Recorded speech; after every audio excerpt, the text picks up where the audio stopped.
guddida abaaraha ee gobolkani Gabiley ayaa maanta la soo gaarsiiyay deeqo kala duwan oo ay soo direen jaaliyadaha kala duwan ee gobolka Gabiley waxaana deeqahaasi lacag lagu soo kala hagaajiyay mas'uuliyiin kala duwan iyadoo mas'uuliyiintii kala duwaneed halkaasi ka hadlay ay iska daba mareen hadallo kala duwan isla markaasina ay sheegeen inay deeqo kala duwan oo raashin u siin doonaan dadkani isla markaasina ay geyn doonaan deegaano kala duwan iyagoo Allah subhanahu wa ta'ala uga bariyay inuu miisaanka xasanaadka u saaro isla markaasina ay halkii ay ka soo saareen wax khayr qabo ugu bedelo waxaana mas'uuliyiintii halkaasi ka hadlay hadalladoodii kamid ahaa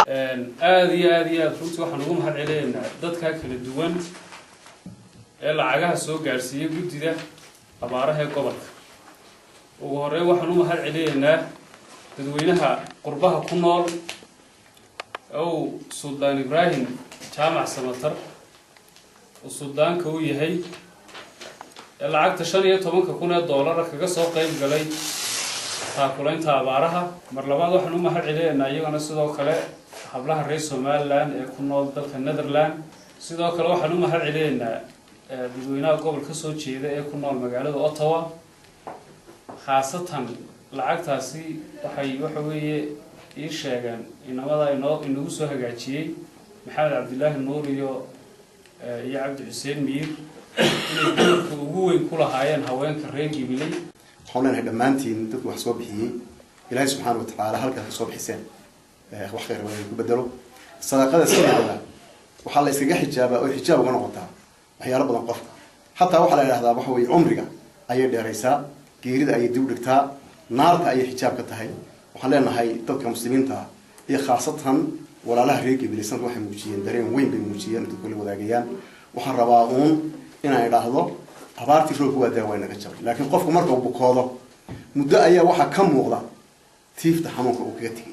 maanta dadka waxay tiifti ba ku taala saddex abulada soo socon ka harmayso waxa leenahay hawshii inaga ma dhamaanin wali maanta halkan waxaynu ka guddoonay deeq lacageed oo qadarkeedu yahay $13,576 dad muxsiniin ah oo walaaliheen ah oo dadka qurbo joog ah deeqdu waxayna soo gaarsiiyay Suldaan Ibrahim Jaamac Samatar $15,000 oo soo direen jaaliyada reer Gabiley ee dawladuhu ay soo direen waxa weeyaan waa salaadiintii koobu ka yahay Suldaan waxay inuu guddoonsiya waxa weeyaan waan u nabadgelin doonaa insha Allah biidillah albari waxa isla jira Farxaan Cusmaan Xaaji Cabdi $2,576 oo ay soo gaarsiiyeen soona direen gabdhaha jaaliyada Holland waxa jira $6,000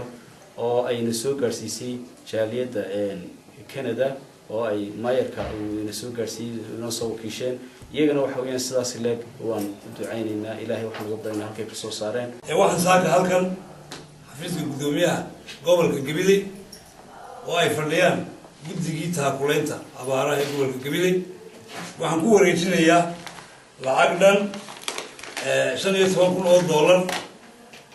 oo ay soo gaarsiiyeen jaaliyada Gabiley